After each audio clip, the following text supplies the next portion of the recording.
Súile doch simid, tá fábhar beag agam le chéirí orthu. Tá mé géirí an spric míle síntiúsóir a bhaint amach, spric an tábhachtach dom sé seo. Le the hall, brú an knappa subscribe. Níl ann ach cliteáil amháin, ach tugann sé sppraga ól mhór dom leanúint ar ag déanú físeán. Go raibh míle maith agah. De roofdierwelpen die hij had grootgebracht waren nooit wild geweest. Ze waren koninklijk. Rich Santos had seconden gehad voordat de vrachtvervoerder zichzelf uit elkaar scheurde. Het alarm schreeuwde door de krappe cockpit. De integriteit van de romp daalde tot onder de 50%. Hij had iets geraakt in het asteroïdeveld. Zijn vingers vlogen over de bedieningselementen. Een planeet materialiseerde zich beneden. Verboden zone, maar ademende atmosfeer. Zijn enige optie. De afdaling was gewelddadig. Hitteschilden faalden. Het venster barstte. Rich hield de stuurknuppel stabiel, terwijl de zwaartekracht hem naar beneden trok. De impact dreef zijn tanden zo hard op elkaar dat er bloed kwam. Zijn ribben kraakten tegen de riemen. Metaal krijste. Toen stilte, rook en de scherpe geur van brandende componenten. Rich kroop door de gespleten romp, zijn noodpakket slepend. 3 gebroken ribben, misschien 4. Zijn zicht zwom. Het bos om hem heen was dicht, vochtig, vreemd. Hij activeerde zijn baken, ondanks dat hij de waarheid wist. Er zou geen redding komen naar een quarantainewereld. Hij sloeg kamp op in het wrak. Medische benodigdheden, waterrecycler, rantsoenrepen voor 30 dagen als hij voorzichtig was. Het bos keek hem aan terwijl hij werkte. Op de 3e dag verscheen ze. Rich was bezig met het opzetten van een wateropvangsysteem toen beweging zijn oog ving. Hij verstijfde. Zijn hand zweefde naar de plasma-snijbrander die hij had aangepast tot een wapen. Ze kwam uit het struikgewas tevoorschijn als een nachtmerrie die vorm had gekregen. Blauw-zwarte schubben vingen het gefilterde zonlicht. Gestroomlijnde spieren bewogen onder een gepantserde huid ter grootte van een grote wolf. Maar de vergelijking was ontoereikend. Intrekbare klauwen lieten groeven achter in de grond. Amberkleurige ogen keken hem aan met een intelligentie die ijs langs zijn ruggengraat stuurde. Dit was geen dier. Dit was een toppredator die prooi evalueerde. Rich's brein voerde berekeningen uit. Afstand tot wapen 3 meter. Zijn mobiliteit met gebroken ribben gecompromitteerd. Haarsnelheid superieur. Elk getal kwam verkeerd uit. Ze kantelde haar hoofd, neusgaten fladderend. Toen, in plaats van aan te vallen, liep ze naar het wrak.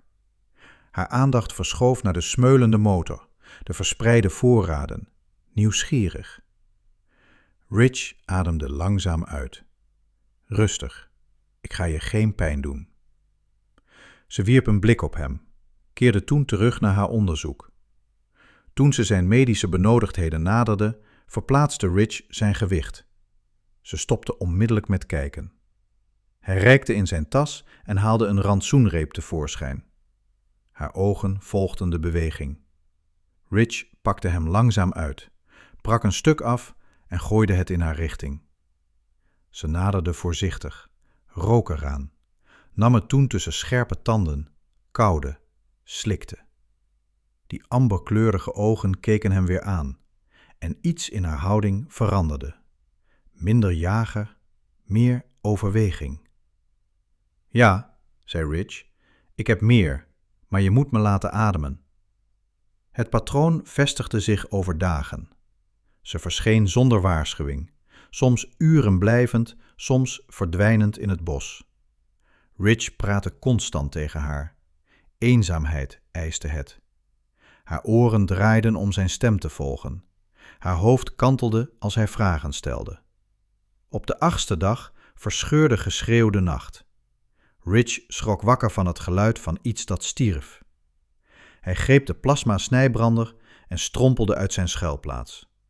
Toen barstte ze de open plek binnen, bloed strepend over haar schubben, 3 massieve roofdieren achtervolgend. Ze waren gebouwd voor groepsjacht, breder, zwaarder, met kaken die bot konden verbrijzelen. En ze hadden Rich geïdentificeerd als het makkelijkere doelwit. Ze draaide tussen hen en hem, een gegrom trillend door haar borst. De pakleider week naar links uit. Ze paste de beweging perfect aan. Rich hief de plasma-snijbrander met trillende handen en vuurde. De straal ging mis, maar het diende zijn doel. 2 hoofden zwenkten naar hem toe. Ze gebruikte de afleiding, lanceerde zichzelf met angstaanjagende snelheid op de pakleider, klauwen uitgestrekt, tanden die de keel vonden. Het gevecht was woest en kort. 2 roofdieren lagen dood. De derde vluchtte. Ze stond over de lichamen, flanken hijgend, donker bloed druppelend uit een snee langs haar schouder. Rich dacht niet na. Hij greep de medische kit en stak de open plek over. Ze spande zich aan toen hij naderde, maar trok zich niet terug. Hij knielde naast haar. Laat me kijken. Ze keek hem aan met die amberkleurige ogen.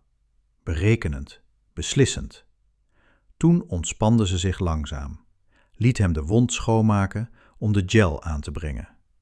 Haar schubben waren warm onder zijn vingers, verrassend glad. Ze maakte een geluid, niet helemaal een spinnen, niet helemaal een grom. Je hebt mijn leven gered, zei Rich zachtjes.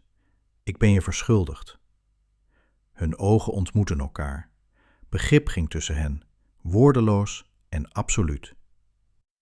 Alles veranderde na die nacht. Maanden werden een jaar. Ze leerde hem welke planten giftig waren, welke waterbronnen parasieten herbergden. Hij bouwde betere schuilplaatsen, maakte gereedschap van wrakstukken. Ze ontwikkelden een taal van gebaren, geluiden en gedeeld begrip. Hij noemde haar V, omdat het bij haar paste. Scherp, elegant, efficiënt. Ze groeide snel. Tegen het 2e jaar had ze haar volledige omvang bereikt, vol opgeslagen kracht en dodelijke gratie. Ze kon prooien neerhalen die 2 keer zo zwaar waren als zij. Ze liet hem nooit achter, verliet hem nooit als hij kwetsbaar was. Tegen het 5e jaar was Rich Santos bijna vergeten dat de beschaving bestond. Hij was getransformeerd door overleving, magerder, harder, getekend door bijna ongelukken. Hij bewoog zich door het bos als iemand die er geboren was. V sliep elke nacht naast zijn vuur, haar ademhaling een gestaag ritme dat het zijne evenaarde. Ze jaagden samen met perfecte coördinatie. Ze waren prooi aan het volgen toen de lucht veranderde. Rich had net zijn speer door een hert-analoog gedreven toen Vi absoluut stijf werd. Haar hoofd schoot omhoog, neusgaten fladderend, amberkleurige ogen gefixeerd buiten zijn waarneming.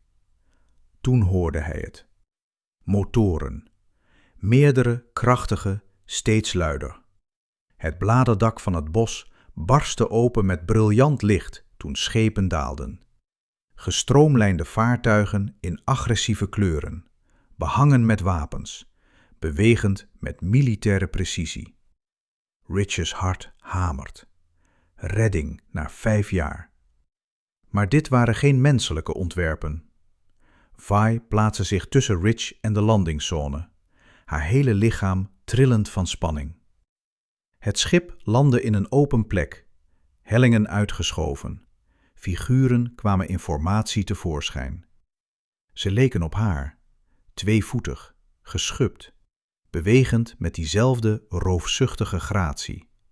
Maar ze droegen uitgebreide bepantsering, droegen geavanceerde wapens, bewogen met gedisciplineerd militair gedrag. Een dozijn van hen spreidde zich uit, en elk van hen staarde naar Vi. 1 stapte naar voren, versierd met ranginsignes, ouder, zich gedragend met autoriteit. Hij sprak in een vloeiende, klikkende taal die Rich niet kon begrijpen, maar de toon was onmiskenbaar. commando, respect, verschil. Vi reageerde niet. Haar focus bleef gefixeerd op Rich, alsof ze een vraag stelde die alleen hij kon beantwoorden. Toen barstte het bos voor de tweede keer uit. Iets massiefs brak door het struikgewas. Groter dan Vi, groter dan alles wat Rich op deze wereld was tegengekomen. Donkere schubben vingen het licht. Gebogen horens omlijsten een hoofd gebouwd om te rammen. Ogen brandden met felle intelligentie toen ze zich op Vi richtten. Ze maakten een geluid dat Rich nog nooit eerder had gehoord. Iets tussen een klaagzang en een brul, met vreugde en verdriet in gelijke mate. Het wezen stormde over de open plek en Vi ontmoette het halverwege. Ze botsten in wat op geweld leek, maar als een hereniging werd gelezen. Schubben en klauwen verstrengeld terwijl ze om elkaar heen kronkelden. De gepantserde soldaten knielden in perfecte eenstemmigheid. Rich's maag zakte toen het begrip toesloeg. 5 jaar gedeelde overleving. 5 jaar haar behandelen als een gelijke, als een vriend, als het enige dat tussen hem en de dood stond. Ze was nooit zomaar een roofdier geweest. De commandant stond op en draaide zich om naar Rich. Toen hij sprak waren de woorden gebroken en zwaar geaccentueerd, maar herkenbaar als menselijke handelstaal. Je hebt de dochtererfgenaam van het Katax Dominion aangeraakt. Volgens onze wet draagt deze misdaad slechts 1 straf: dood. Rich ontmoette Vi's ogen over de open plek. Ze was volkomen stil geworden, keek hem met wanhopige intensiteit aan. Het massieve wezen, haar beschermer, rommelde een waarschuwing die de soldaten ongemakkelijk deed verschuiven. En Rich begreep eindelijk wat hij vanaf het begin had moeten zien. Het roofdierwelpje dat hij had grootgebracht was nooit wild geweest. Ze was koninklijk. De padstelling duurde 3 hartslagen. Vi bewoog als eerste. Ze plaatste zich tussen Rich en de soldaten. Ashkor aan haar andere zijde. De lippen van de massieve beschermer trokken zich terug, waardoor tanden die ontworpen waren om bepansering te verbrijzelen, werden blootgelegd. De boodschap was duidelijk: probeer het. De hand van de commandant zweefde naar zijn wapen. Rich greep zijn speer. Onvoldoende, maar alles wat hij had. Ga liggen, prinses, zei de commandant, zijn menselijke woorden onhandig. De besmetting moet worden gezuiverd. Ba's reactie was een gegrom dat Rich's botten deed trillen. Ze bewoog niet. Ashkor ook niet. Een oudere vrouw verscheen. Uitgebreide bepansering verdiende waardigheid. Ze overzag de scène voordat ze vloeiend sprak. Creax. Vi's houding veranderde lichtjes. Geen onderwerping, maar erkenning. De oudere vrouwen naderden, stoppend buiten het bereik van Ashkors aanval. Ze sprak Vi direct aan. Het gesprek was snel en intens. Ze draaide zich om naar Rich. Ik ben commandant Drevik. U komt aan boord van het vlaggenschip, u beiden. De dochtererfgenaam heeft erop aangedrongen. Rich wierp een blik op Vi. 5 jaar betekende dat hij haar zonder woorden kon lezen. Vertrouw me, zei die blik. Hij knikte. Het interieur van het schip was gebouwd voor grotere wezens. Rich voelde zich klein in de gangen. Scherp bewust van gewapende escorts, ze scheidden hem onmiddellijk van Vi. Zij naar koninklijke vertrekken, hij naar wat in wezen een cel was. De deur sloot met een sissend geluid. Rich zat op de vloer, meubilair verkeerd voor menselijke proporties, en wachtte. Zijn geest woelde. Prinses, dochter, erfgenaam. De soldaten knielden. 5 jaar leven met royalty, haar behandelen als een jachtpartner. 5 jaar liet ze hem toe. Waarom? Uren later kwam een medicus binnen met bewakers en apparatuur die zoemde met energie. Rich spande zich aan, maar de medicus gebaarde hem stil te blijven. Koude instrumenten drukten op zijn slapen, keel, polsen, scannend. De uitdrukking van de medicus veranderde van klinisch naar verward naar alarm. Ze sprak snel creax tegen de bewakers. Wat? eiste Rich. Ze liet de deur verzegeld. Meer uren. Toen de deur weer openging, kwam commandant Drevik binnen met een bejaarde man. Schubben vervaagd zilvergrijs. Ik ben Tessarin, zei de oudere, zijn menselijke dialect bijna perfect. Koninklijk adviseur en geschiedenisbewaarder. De scans onthulden iets ongekends. Rich duwde zichzelf rechtop. U wilt weten waarom u leeft terwijl de wet de dood eist? Vervolgde Tessarin. Het antwoord ligt in wat u en de dochter-erfgenaam zijn geworden. Hij produceerde een holle display. Complexe biologische gegevens, 2 neurale patronen overlapt, gesynchroniseerd met angstaanjagende precisie. Karakti zei, zielbinding, een oude praktijk die 7 generaties lang als uitgestorven werd beschouwd, door gedeelde overleving en wederzijdse levensschuld. 2 wezens ontwikkelen een band die het individuele bestaan overstijgt. Verbeterde gevechtscoördinatie, emotionele resonantie, pheromoonsynchronisatie. U en zij zijn neurologisch verbonden. Rich staarde naar de pulserende patronen. 2 harten die als één klopten. Onmogelijk. Ik ben mens. Ja, antwoordde Tessarin, wat dit ofwel een wonder of een ramp maakt. Drevik stapte naar voren, armen over elkaar geslagen. De karakti is heilig, onbreekbaar. Degenen die gebonden zijn, zijn strijdgezellen, gelijke partners in alle dingen. Maar uw alien, de dochter-erfgenaam, is gecompromitteerd, maar kan niet worden gescheiden zonder fundamentele wetten te overtreden. Waar is ze? Wordt voorbereid voor de troonwereld. De regent die in haar afwezigheid regeerde, moet worden geïnformeerd. Het hof moet uw lot beslissen. Ons lot, corrigeerde Rich, als deze band is wat u zegt. Tessarins uitdrukking verzachtte lichtjes. Snelle leerling, uw loten zijn verweven. Als het hof tegen u oordeelt, valt zij ook. En regent Carvot heeft veel te verliezen bij haar terugkeer. Kou trok in Rich's ingewanden. Hij is degene die haar hier heeft laten neerstorten. Het ongeluk dat haar strandde. Stilte bevestigde het. Dan is ons naar hem brengen zelfmoord. Misschien, zei Tessarin, of het enige pad vooruit. De dochter-erfgenaam kent de risico's.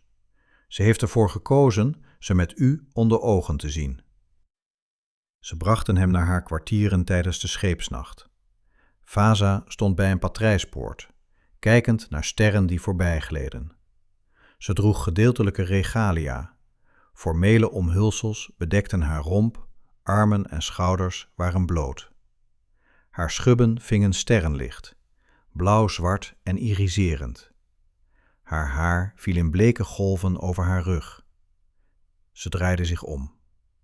Een moment keken ze elkaar gewoon aan. Het meisje dat bij zijn vuur had gelegen. De krijger die zijn leven had gered. De prinses die ballingschap had gekozen.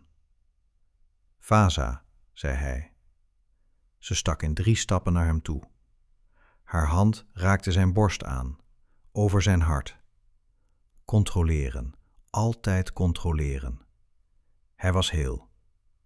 Rich, eindelijk hoor ik uw woorden zoals u ze bedoelt. Vertaling, implantaat. Hij raakte zijn slaap aan. Je wist het al die tijd. Ja. Waarom ging je na het eerste jaar niet terug? Het tweede. Haar hand bleef op zijn hart.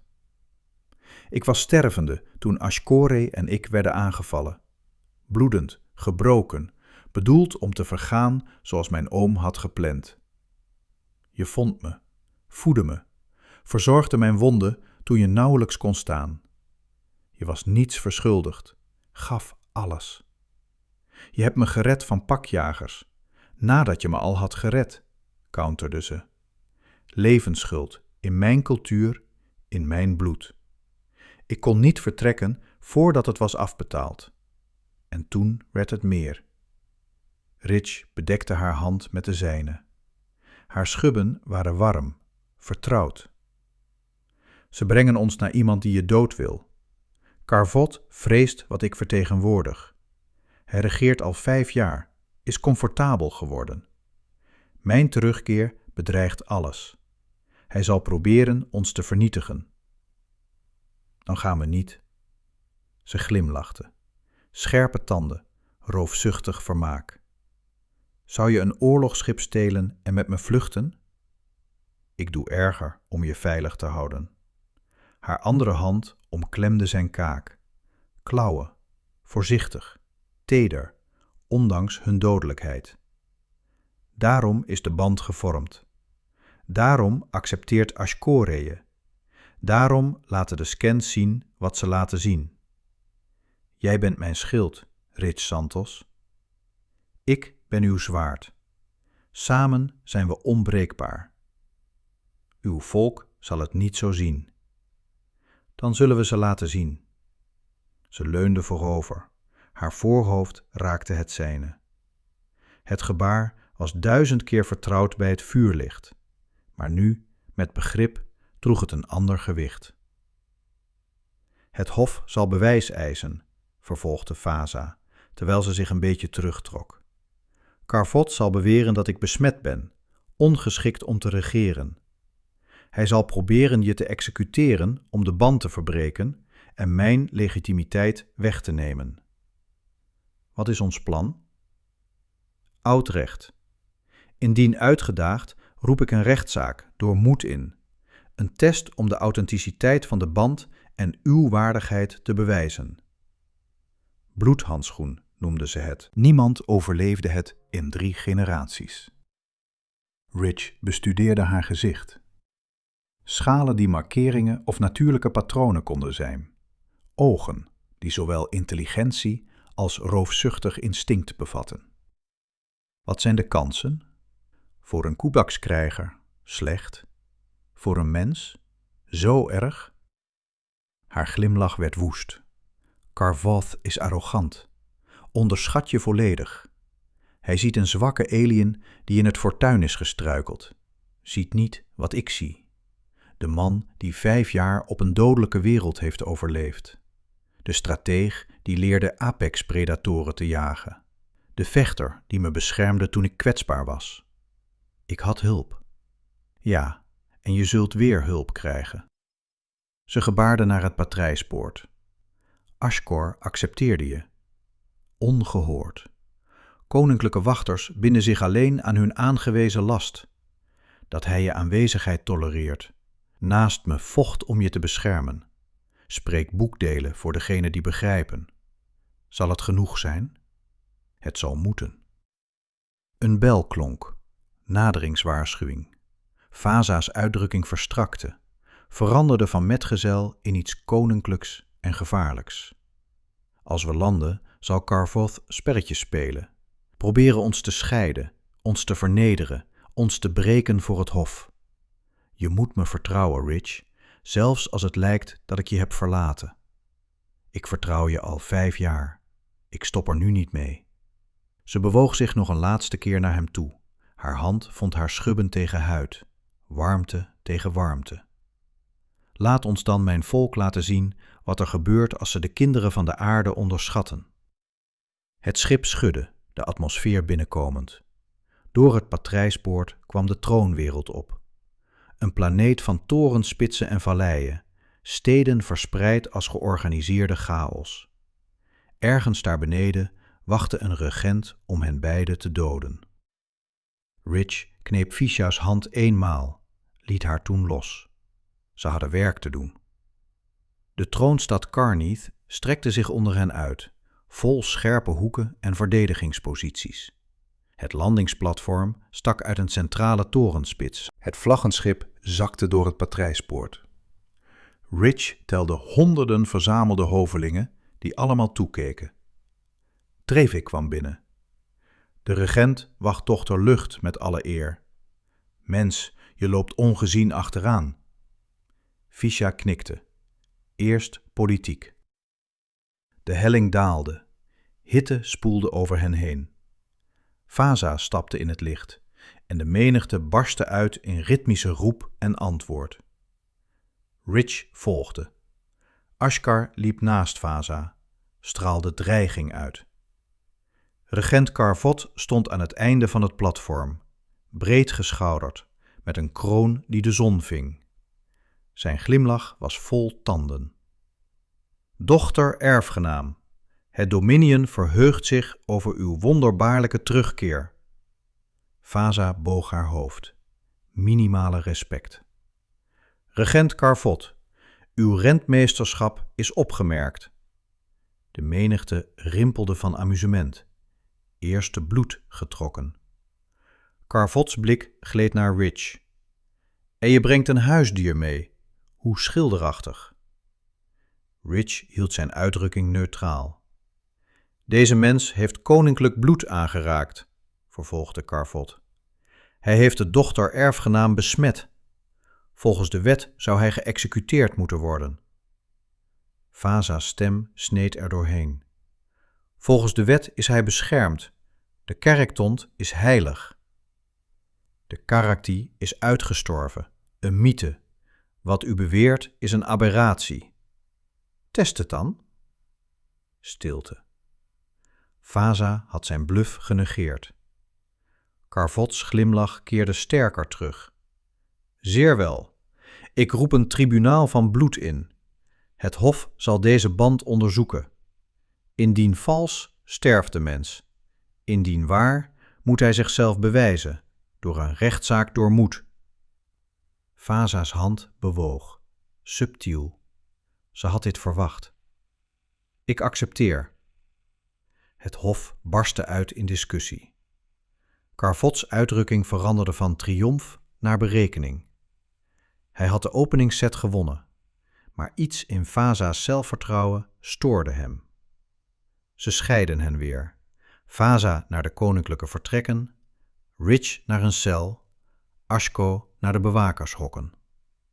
Tessarin bezocht binnen een uur. Het tribunaal begint morgen.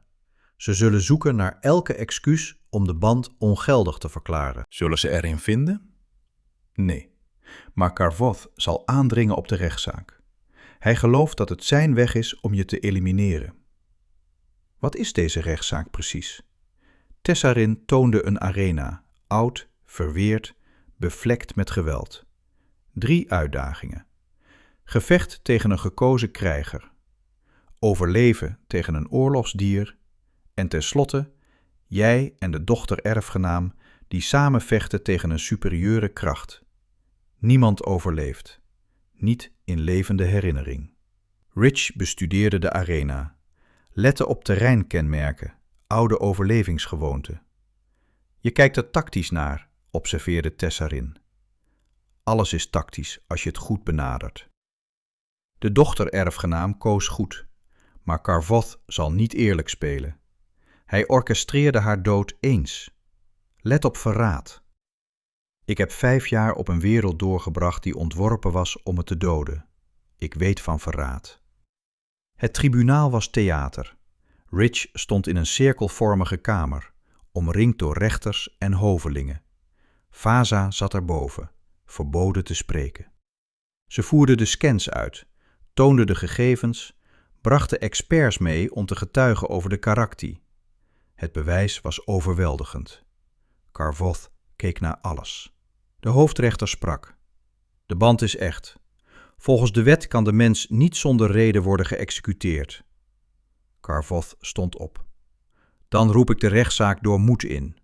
Laat de mens de bloedhandschoen onder ogen zien. Als hij overleeft, zal ik opzij stappen. Als hij faalt, zal het Dominion zijn antwoord hebben. Vaza stond op. Ik accepteer de voorwaarden. Mijn echtgenoot zal zichzelf bewijzen. Natuurlijk, zei Carvoth. Ik ben niets als ik niet eervol ben. De leugen hing in de lucht. Ze gaven Rich 1 nacht om zich voor te bereiden. Vaza kwam na donker naar hem toe, glipte langs wachters die wegkeken. Drevik's werk misschien, of Tessarins. Ze kwam zijn kamer binnen en ging recht op hem af. Haar handen omlijstten zijn gezicht, bestudeerden hem, alsof ze elk detail memoriseerden. Morgen sta je tegenover Halt, zei ze. Kampioen van de Regents Guard, ongeslagen in 300. DS. Klinkt leuk, Rich. Hij bedekte haar handen met de zijne. Ik ga niet terugdeinzen. Niet hiervoor, niet voor hem, niet voor dit alles. Hij zal proberen je te doden. Niet verslaan, doden. De rechtszaak heeft regels, maar ongelukken gebeuren. Blessures blijken fataal. Dan zal ik ervoor moeten zorgen dat ik degene ben die ongelukken veroorzaakt. Ze trok hem dichterbij. Haar voorhoofd raakte het zijne weer. Je hebt ze bestudeerd, zei ze. Deze 5 jaar heb je geleerd hoe we bewegen, hoe we vechten, hoe we denken. Gebruik dat. Dreg is krachtig, snel, getraind vanaf de geboorte. Maar hij heeft nog nooit zoiets als jij ontmoet. Wat ben ik precies? Haar glimlach was fel, onvoorspelbaar, aanpasbaar, menselijk. Je vecht zonder eer als eer dood betekent. Je gebruikt terrein, psychologie, alles wat voordeel oplevert. Carvo denkt dat dat je zwak maakt. Het maakt je gevaarlijk. Rich kuste haar. Toen kon hij het niet laten. Ze reageerde met een honger die 5 jaar lang werd ingehouden. Klauwen voorzichtig tegen zijn huid. Tanden scherp, maar gecontroleerd. Ze braken uit elkaar, hijgend.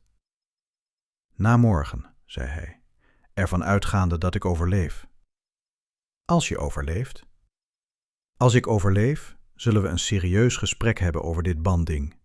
Want ik ben er vrij zeker van dat ik al sinds jaar 2 verliefd op je ben. Ze lachte laag en warm. Beide dwaas. De band creëert geen emotie uit het niets. Het versterkt wat er al is. Ik hield van je voordat we gebonden waren, Rich Santos. De karakter maakte het alleen heilig. Hij volgde de schubben langs haar kaak. Dan denk ik dat ik morgen maar beter niet kan sterven. Nee, stemde ze in. Je kunt maar beter niet. Ze bleef tot de ochtend, gekruld tegen hem aan, pratend over strategie en zwakke punten. Toen ze eindelijk vertrok, voelde Rich zich stabieler, gefocust. De arena was precies zo bruut als de beelden suggereerden. Stenen vloer, hoge muren, geen dekking. Duizenden toeschouwden zaten in de tribunes. Hun stemmen creëerden een geluid als verre donder. Rich kwam binnen door een poort die achter hem met een schurend geluid sloot. Met minimale bepansering en traditionele wapens. Een zwaard, een speer, een schild. Aan de overkant van de arena ging een andere poort open. Haldrich kwam tevoorschijn onder gejuich. Hij was enorm, zelfs naar kaknormen. Droeg een harnas dat er sierlijk uitzag, maar bewoog als een tweede huid. Zijn wapen was een dubbelzijdig personeel, elk uiteinde scherp genoeg om botten te splijten. De stem van de rechter echode door de ruimte.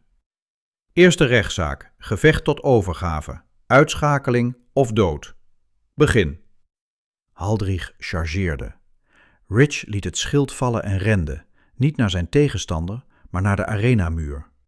Haldrich paste zijn koers aan, sneller dan iets van zijn formaat zou moeten zijn. Rich bereikte de muur, plantte zijn speer en gebruikte hem om omhoog te springen. Vingers grepen ruw steen. Haldrichs mes floot door de ruimte waar Rich had gestaan. Het gejuich van de menigte veranderde. Verwarring, enige woede. Dit was niet hoe DS werkte. Rich kon het niet schelen. Hij klom langs de muur, gebruikte architectonische imperfecties als handgrepen en liet zich toen achter Halt vallen toen de krijger zich omdraaide. Rich gooide zand. Niet veel, nauwelijks een handvol, maar het ving Haldrichs ogen. De krijger gromde, zwaaide blindelings. Rich was al in beweging, zwaard getrokken, gericht op de gewrichten in Haldrichs harnas. Hamstring, elleboog, waar de naad zwakte vertoonde. Haldrich paste zich snel aan, vertrouwde op instinct wanneer het zicht faalde. Het personeel wervelde in defensieve patronen, dwong Rich terug, maar de kampioen leunde nu op zijn linkerbeen, bewegingen fracties sneller. Ze cirkelden om elkaar heen. Haldrichs zicht klaarde op. Woede verving zelfvertrouwen. Hij viel aan met brute precisie, dreef Rich over de arena. Het mes schraapte langs Rich's ribben. Dichtbij, te dichtbij. Bloed welde heet en plakkerig op. Rich zwaaide naar links, ging naar rechts en sloeg zijn laars in Haldrichs geblesseerde knie. De kampioen struikelde. Rich volgde door. Het mes vond de opening tussen helm en borstplaat, drukte net hard genoeg om bloed te trekken. Jee, zei Rich in Creax, een van de weinige woorden die hij had geleerd. Haldrichs ogen brandden van woede en schaamte, maar hij liet het personeel vallen. De arena werd stil. Toen sneed Fischa's stem door een triomfantelijke kreet die anderen langzaam joinen. Rich stond over de gevallen kampioen, bloedend en uitgeput, en ontmoette Carvoth's blik over de afstand. De uitdrukking van de regent beloofde moord. Rich glimlachte terug, bloed op zijn tanden, en dacht: 1 naar beneden. Ze gaven Rich 4 uur om te herstellen. Medische hulp werkte in stilte, professioneel, maar koud. De ribbenwond trok bij elke ademhaling. 's Ochtends zou hij blauwe plekken op blauwe plekken hebben. Tessarin verscheen met water en dicht Creax-eiwit. Vleesachtig, onaangenaam. Rich dwong het toch naar binnen. Brandstof was brandstof. De rechtbank is verdeeld, zei de adviseur zachtjes. De helft onder de indruk, de helft beschouwt je tactieken als lafheid. Geef ik om hun goedkeuring? Dat zou je moeten doen. De rechters bepalen wat overwinning inhoudt in het tweede proces. Als ze tegen je beslissen op een technisch punt, veegde Rich bloed van zijn mond. Wat is het beest? Een wrakskrijgsdier, gefokt voor de arena. Groter dan Ashkor, agressiever, getraind om te doden. Alleen basale wapens, zwaktes, snelheid, pantser op schedel en wervelkolom, ogen kwetsbaar. Maar ze bereiken betekent dichtbij genoeg komen om uit elkaar gereten te worden. Tessarin pauzeerde. Rich Santos.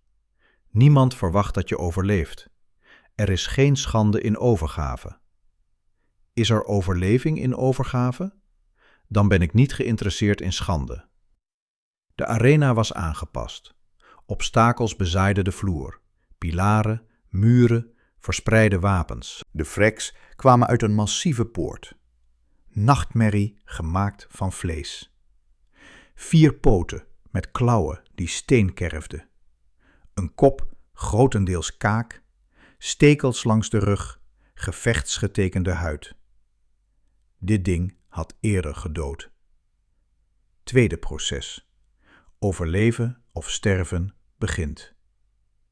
De fax viel onmiddellijk aan. Rich dook achter een pilaar terwijl kaken klapten. Steen explodeerde.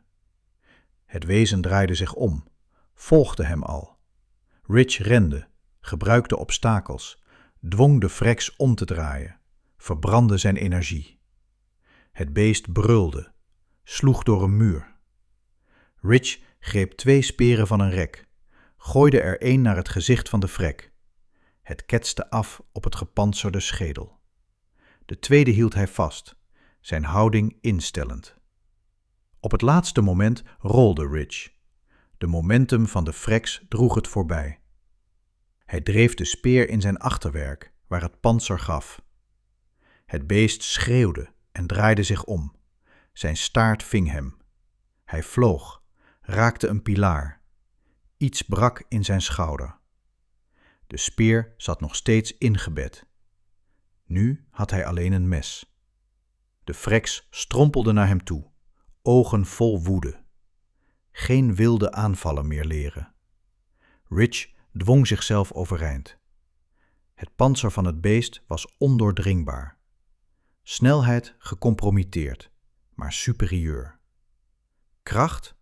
Niet eens dichtbij. Maar hij had 5 jaar lang doodswerelden bejaagd. Roofdieren hadden patronen. De Frex viel aan, kaken wijd. Rich stapte in de slag, binnen het bereik van de tanden en dreef zijn mes omhoog onder de kaak. Niet diep genoeg om te doden, maar het deed pijn. Het beest richtte zich op. Rich greep de speer in zijn poot, trok hard. De Frex wankelde. Rich gebruikte de speer als een hefboom, trok zichzelf op de rug van het beest. Klauwen rad, maar konden er niet bij. Hij klom naar het hoofd. De arena barstte los. Hij bereikte de schedelbasis waar de wervelkolom de hersenen ontmoette. Een opening in het pantser, 3 inch waar platen overlappen. Hij greep het mes met beide handen en dreef het naar beneden. De var schokte. Rich hield zich vast, draaide, voelde weefsel scheuren, heet bloed spatten. Het beest wankelde, stortte tegen een pilaar. Hij bleef draaien, bleef duwen. De Frax stortte in, ademde rafelig, stervend. Rich klom naar beneden, benen trillend. Hij cirkelde naar voren en dreef het mes door de orbitale holte in de hersenen. Genade en pragmatisme. De dodelijke slag echode. Toen volgde Vaza's kreet, vergezeld door meer stemmen. Rich viel op zijn knieën, doorweekt van bloed en beschadigd. Medische hulp kwam snel. De schouder was ontwricht, niet gebroken. Kleine genade. Ze verplaatste het zonder verdoving. Rich beet op zijn wang om schreeuwen te voorkomen. De ribwond was heropend. Alles deed pijn. Vaza vond hem in de medische kamer en ontsloeg het personeel met een gebaar. Ze knielden naast hem, handen zwevend boven zijn verwondingen, bang om meer pijn te veroorzaken. Jij magnifieke gestoorde dwaas, fluisterde ze. Ik begin te denken dat je slechte smaak hebt in mannen. Ze lachte scherp en opgelucht en drukte toen voorzichtig haar voorhoofd tegen het zijne. 1 proces blijft over. Morgen vechten we samen. Carvoth zal het niet eerlijk laten verlopen. Nee, ik heb geruchten gehoord. Hij heeft Haldrech gekozen en nog iets dat de adviseurs niet durven te noemen. Haar stem zakte. Rich, dit laatste proces heeft eerder gebonden paren gedood. Perfecte synchronisatie is niet altijd genoeg. Dan zullen we beter zijn dan perfect. Ze trok zich terug, bestudeerde hem. Hoe kun je zo kalm zijn? Dat ben ik niet. Ik ben doodsbang, maar ik ben al 5 jaar doodsbang en ik adem nog steeds. Angst is gewoon informatie. Het vertelt me wat ik moet overwinnen. Haar hand vond zijn geschubde vingers die zich met menselijke verstrengelden. Als dit voorbij is, als Carvoth dood is en de troon van mij is, wil ik dat je weet dat je weg kunt gaan. De band is heilig, maar ik zou je niet opsluiten in een leven dat je niet hebt gekozen. Je kunt terugkeren naar de menselijke ruimte met rijkdom en status. En Rich kuste haar, onderbrak de woorden. Toen hij terugtrok, waren haar ogen wijd. Ik koos je 5 jaar geleden, toen ik mijn eten deelde met een roofdierwelp. Ik koos je elke dag daarna. De band nam die beslissing niet. Ik wel. Dus stop met me uitgangen te geven die ik niet wil. Haar glimlach was trillend, fel, kwetsbaar. Dan zullen we morgen dit hof laten zien wat aarde en Kretax samen kunnen worden. Klinkt als een plan. Ze brachten de nacht door met het plannen van strategie, maar plannen veranderden in aanraking. Haar handen volgden zijn littekens. Zijn vingers verkenden haar schubben. Leren maar pantser plaats maakte voor zachtheid. Elke aanraking was voorzichtig. Hij was gewond. Zij was dodelijk. Maar de honger bouwde zich toch op. Toen ze hem terugduwde, hapte Rich naar adem. Moeten we? Ja. Als we morgen vallen, zal ik niet sterven zonder dit. Haar mond vond zijn keel. Tanden schuurden. Zijn handen gleden door haar haar, grepen haar middel. De controle die ze jarenlang hadden gehandhaafd, loste op. Ze was gebonden kracht en gratie. Hij evenaarde haar met aanpassingsvermogen en slimme handen. Ze bewogen zoals ze vochten, instinctief, gesynchroniseerd.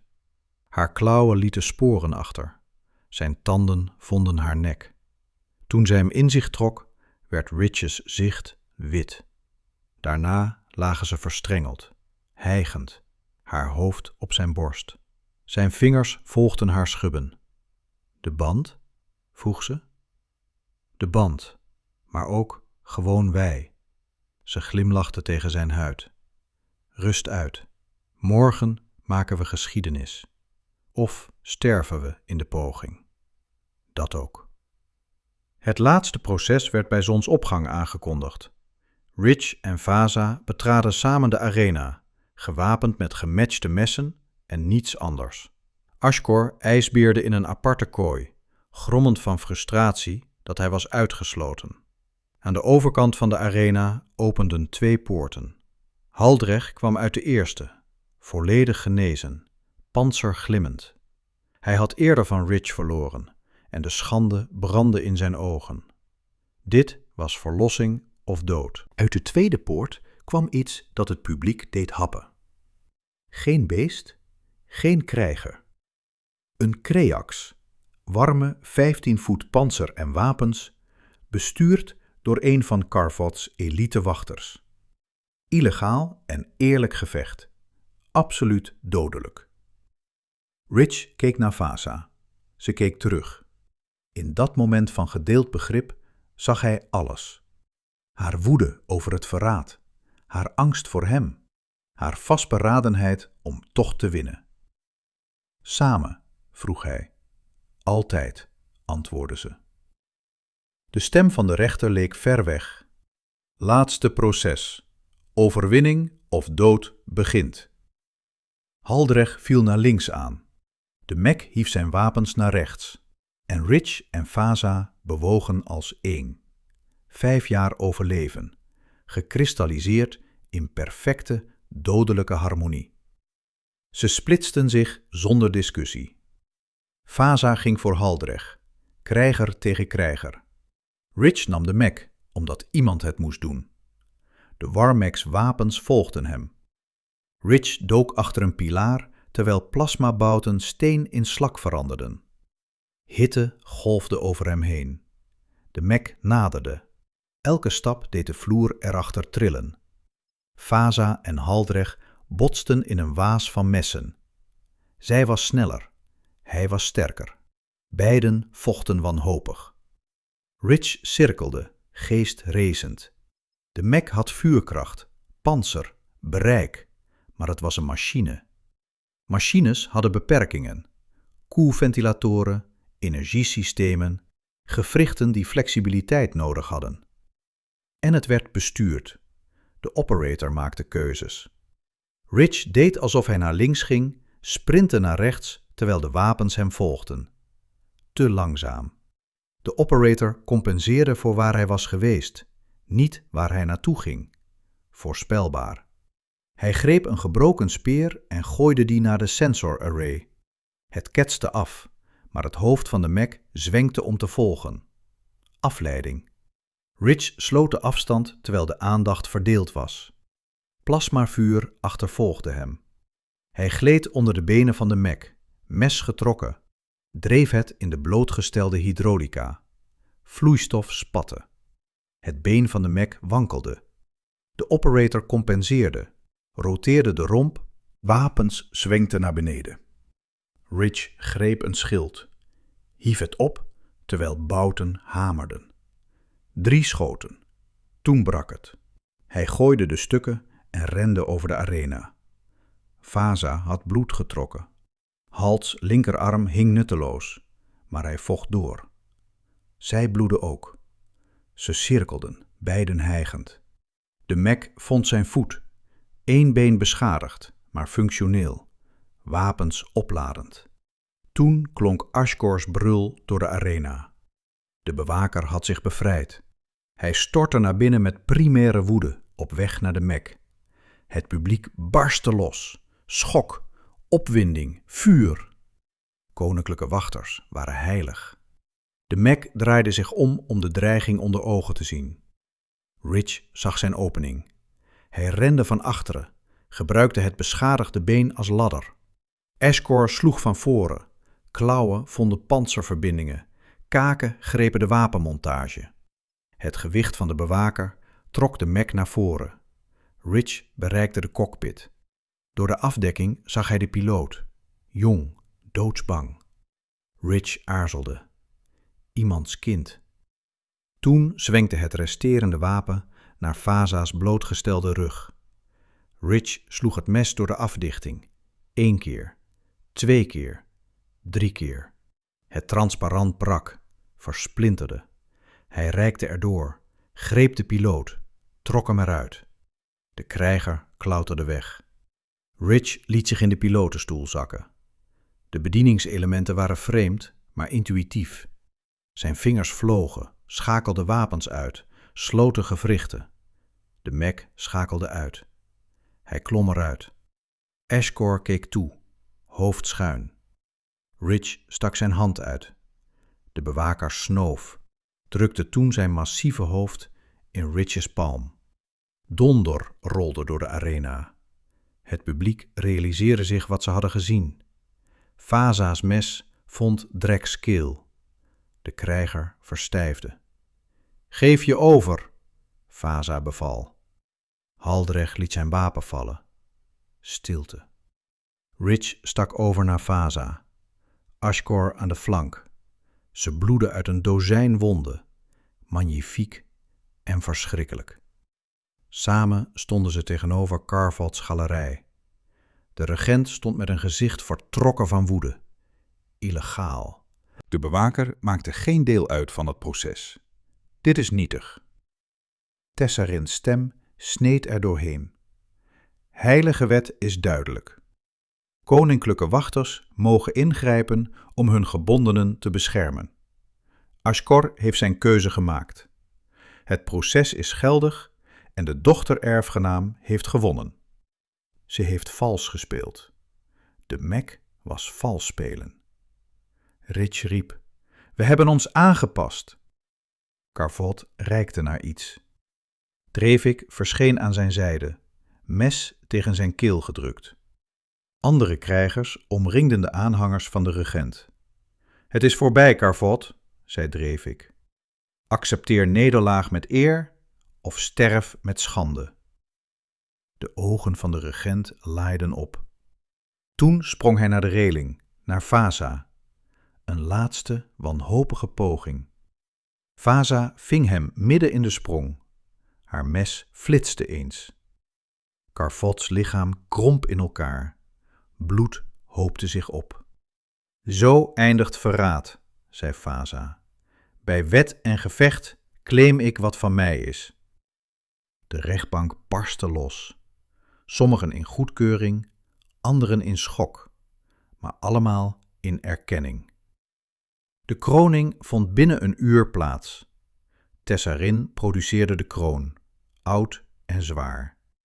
Fasa knielde in het midden van de arena. Sta op, keizerin, sta op en heers met kracht en wijsheid. Ze stond op, de kroon ving het licht en de rechtbank knielde. Duizenden bogen voor het roofdier dat ballingschap had overleefd. Rich stond naast haar, bloedbevlekt en gehavend, en knielde niet.